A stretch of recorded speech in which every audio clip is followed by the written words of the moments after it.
अब देखिए समस्या कहाँ उत्पन्न नहीं हो समझना चाहिए। इस देश के अंदर वक्फ बोर्ड की जमीन को उनके बोर्ड के पास अधीन कर दिया गया और उनको एनोनिमस पावर्स दे दी गई।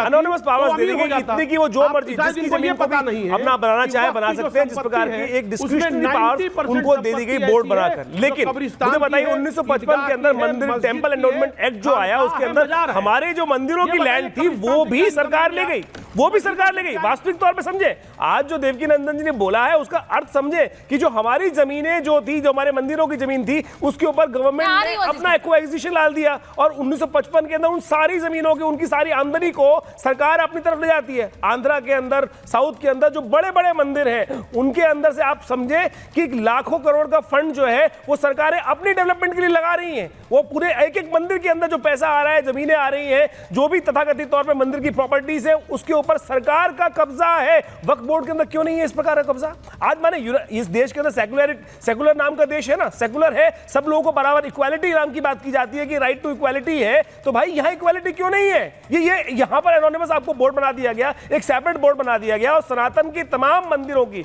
तमाम जमीनों को तमाम मंदिरों के ऊपर जो इनकम हो रही है उसके ऊपर टैक्स लगा दिया जाता है। उसके बाद सरकार 80%, 90%, 99%, 95% तो जो पैसा है वो सरकारें अपने खर्चों में ले जाती है। आंध्रा के अंदर जो तिरुपति बालाजी का मंदिर है उसके अंदर जो पैसा आ रहा है उस पैसे के अंदर सरकार उस पैसे को लेकर विभिन्न बोर्ड्स के ऊपर, मुस्लिम डेवलपमेंट के ऊपर और रिलीजन्स के डेवलपमेंट के ऊपर कार्य किए जाते हैं। क्यों सरकारी पैसा क्यों यूज किया जा रहा है? जो मंदिर का पैसा है, मंदिर में व्यक्ति ने दान किया, मुझे बताओ। दूसरी बात, सबसे बड़ी बात समझे, जब अंग्रेज गए इस देश के अंदर से, उन्होंने लैंड ट्रांसफर करी यूनियन ऑफ इंडिया को। यूनियन ऑफ इंडिया को लैंड गई पूरी की पूरी। तो इस देश के अंदर एक बात समझ लीजिए, जो भी लैंड पे रह रहा है वो he is just a custodian. Actual land owner जो है यूनियन ऑफ इंडिया है। तो ये जो खेल खेल रहे हैं कि एक बार वक्त कर दिया उसके बाद सरकार वो जमीन किसी और की हो गई, इस देश के अंदर, भारत के अंदर, भारत सरकार एक चीज भी समझनी पड़ेगी, उसमें एक चीज और समझनी पड़ेगी। अजीज खान साहब, मैं आ रही हूं आपके पास। एक चीज आप अपना 10 सेकंड आप कंप्लीट कर लीजिए, पहले आप कंप्लीट कर लीजिए, फिर मैं वरुण जी के बाद मैं कुरैशी साहब के पास जाऊंगी, दानिश साहब के पास। भाई क्या कंप्लीट करें? अब हम बात कर रहे थे, आपने बात करने नहीं दिया। पहले आचार्य जी को रोकिए तब मेरी बात कंप्लीट होगी। हाँ। मैं आपसे सिर्फ ये निवेदन मैं ये कर रहा था कि ये कहा जा रहा है साहब मुसलमान गरीब हो रहा है। हाँ। और अगर वो वक्त की संपत्ति को पा जाता अमीर हो जाता। मैं कह रहा हूं 90% जो लैंड है वक्त की वो मस्जिदों में है, कब्रिस्तान है, ईदगाह है, खानकाह है, मजार है। मैं कह रहा हूं कब्रिस्तान से क्या इनकम लेगा? क्या इनकम आएगा कब्रिस्तान से? क्या इनकम आएगी मस्जिद से? एक बात पहली बात स्पष्ट हो जाए। दूसरी बात, तमाम जमीनें ऐसी हैं जो सरकार कस्टोडियल में, सरकार के कस्टोडियल में है, वो किराया भी नहीं दे रही है। हकीकत यह है कि आज वक्त बोर्ड के पास तो समस्या है कि जमीन आपकी है क्या? पार्लियामेंट हाउस में बात कर लीजिए। उसके बाद जिस पार्लियामेंट हाउस आपका है, किया जा रहा है, प्रचार प्रसार किया जा रहा है कि साहब वक्त बोर्ड बहुत अमीर है, उसके बाद तमाम लैंड है, ये गलत नैरेटिव सेट किया जा रहा है कि एयरपोर्ट भी आपका है। बताइए ना क्या जायज बात बोल रहे हैं आप? हिंदू और मुसलमान में कहीं ना कहीं कन्वर्ट करना चाहिए। वो सारी की सारी शत्रु प्रॉपर्टी एक्वायर हुई तो कहां से सरकार की नियत ठीक नहीं है। वक्फ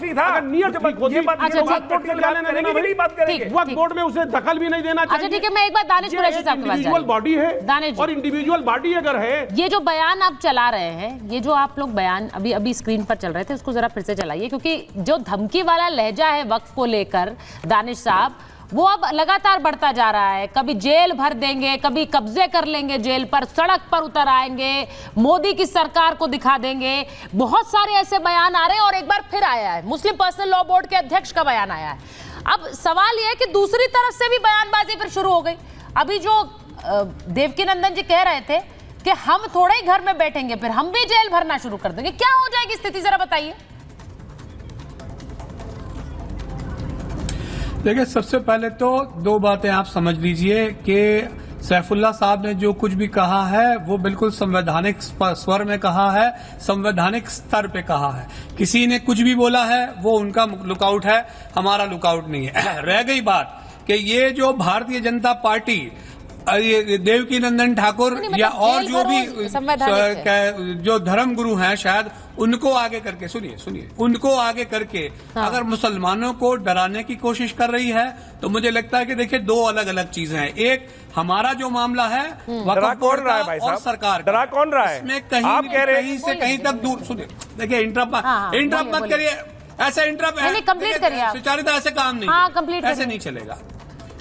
हाँ, अब सवाल ये है कि ये पूरी लड़ाई जो है ये मुसलमानों की और सरकार का जो संशोधन है उसकी बात है। रह गई बात वो अगर कुछ क्लेम करते हैं, मान लीजिए कि भाई उनके मजहब में कुछ क्लेम करने की बात है तो वो सरकार से क्लेम करें। उनको अगर आंदोलन करना है, जेल भरना है तो भरें। रह गई बात कि जो बेवकूफ बनाने की बात की जा रही है कि भाई हम लोगों को भी दिया जाना चाहिए, तो मैं आपको एक बात बता दूं कि ऑलरेडी 3 राज्यों की अगर बात की जाए तो उन 3 राज्यों में तमिलनाडु, आंध्रा और उड़ीसा, इन तीनों की जमीन मिला के 6 लाख एकड़ तो सिर्फ इनके पास है।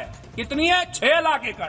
अब मुझे बता दीजिए कि फिर इस पे क्या कहना चाहेंगे। और ये तो सिर्फ 3 राज्यों की बात कह रहा हूँ, इससे बड़े राज्यों की जमीन। एक मिनट सुनिए मध्य प्रदेश की तो बात सुनिए। राज्यों की जमीन से अब आपको क्या दिक्कत है? अब उन पर भी नजरें गड़ाए हुए हैं क्या वक्फ बोर्ड? राज्यों की जमीन आपके पास कहाँ से? आप उसकी क्यों गिनती कर रहे हैं? मंदिरों की बात है, उसकी गिनती क्यों कर रहे हैं? सुनिए, हाँ, उसमें मंदिरों की बात है, उसमें मठों की बात है। नहीं, आपने अभी बोला कि ये लड़ाई केंद्र सरकार और मुसलमानों के बीच है। तो भाई एक मुसलमान तो यहाँ भी बैठी हुई है, शाजिया जी, वो तो नहीं है। और दूसरी बात ये, आप ये कह रहे हैं कि सब लोग वक्फ के साथ हैं। वो ठीक है, वो भी मुसलमान, शाजिया जी वो भी मुसलमान। नहीं, हर मुसलमान थोड़ी है इस लड़ाई में साथ है आपके। वो भी मुसलमान है। बहुत से, देखिए मैं आपको एक बात बताती हूँ, मैं तो नहीं, एक चीज सुनिए मेरी बात, नहीं मेरी एक बात सुनिए। बहुत से मुसलमान तो ऐसे हैं जिन्हें वक्फ के बारे में पता ही तब चला जब ये पूरी खबर हाईलाइट हुई। ये सच है। जो गरीब मुसलमान का दुश्मन है, आप सियासी ज्यादा हैं, मुसलमान आपके मुसलमान पना बहुत कम है, क्योंकि आप सिर्फ सियासत कर रहे हैं। आप ये नहीं देख रहे हैं कि गरीब इंसान का, चाहे वो हकदार हिंदू हो या गरीब मुसलमान हो, उससे किसका फायदा है। आप जो है शरारत कर रहे हैं यहाँ पे। आप भाजपा का नाम इस्तेमाल करके दरअसल आप जो है पूरा जो माफिया बना रखा है कुछ अमीर परिवारों का, आप उसको बरकरार रखना चाहते हैं। आपको किसी भी गरीब मुसलमान की फिक्र नहीं है। आप सिर्फ राजनीति में एक चीज दानिश जी को लीजिए स्क्रीन पर, दानिश जी को लीजिए,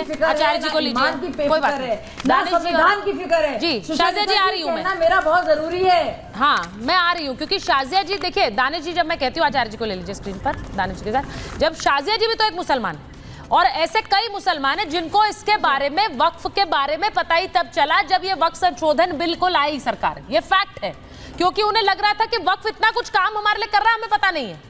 ये भी एक फैक्ट है। आप लोग बोलते हैं वक्फ ये कर रहा है, वक्फ वो कर रहा है, बहुत सारे काम कर रहा है, लेकिन उन लोगों को पता ही इस बारे में तब चला जब ये पूरा मामला इतना विवाद बढ़ा। अब दूसरी बात, क्या ये लड़ाई देश के मुसलमानों वर्सेस केंद्र सरकार है जैसा आप बता रहे हैं? नहीं है। क्या सारे मुसलमान वक्फ के साथ खड़े हैं आपके साथ? बिल्कुल। मोदी सरकार से हमारा सामान्य हिंदू से तो कोई लेना देना ही नहीं है ना। सुनिए, सामान्य हिंदुओं से, विचारों से हमारा कोई लेना देना ही नहीं है। नहीं, ये तो सामान्य हिंदू, तरीके से हड़प करके उन्होंने 16 लाख करोड़ क्रिश्चियन, सामान्य भारतीय से लेना देना है, सामान्य भारतीय से लेना देना है। आचार्य जी को इसलिए है क्योंकि आप लोग, क्योंकि वक्फ जमीनों पर कब्जा कर रहा है। हिंदू मुस्लिम वर्सेस मुसलमान क्रिएट कर, नहीं सुनिए ना, नहीं, क्योंकि आप आम लोगों की जमीन पर वक्फ, आम लोगों की जमीन हड़पता है तो लेना देना हुआ ना सर। अगर वो जो 1200 एकड़ कर्नाटक में जमीन जिस पर दावा ठोक दिया, किसान प्लेकार्ड लेकर सड़कों पर आ गए, वो कह रहे सरकार की भी मिली भगत है, हमारी जमीन वक्फ की कैसे हो गई? कैसे हो गई भाई? तो क्या आम भारतीय से लेना देना नहीं है? जाके चैलेंज करिए ना कोर्ट में। आप जा कर सकते हैं क्या? वो भी तो एक प्रावधान नहीं है, कर सकते हैं क्या कोर्ट में? आपके वक्फ के न्यायालय में जाना पड़ेगा। क्यों प्रावधान नहीं है? अरे एक बात सुनिए, यही सब तो बदलाव करने हैं। लोकतांत्रिक तरीके से, सुनिए, लोकतांत्रिक तरीके से तमाम चीजें जायज हैं। लोकतंत्र की मर्यादा में रह के आप तमाम काम कर सकते हैं, चाहे उसके पक्ष में हो चाहे विपक्ष में हो। हर आदमी का अधिकार है भाई, कौन रोकने जा रहा है?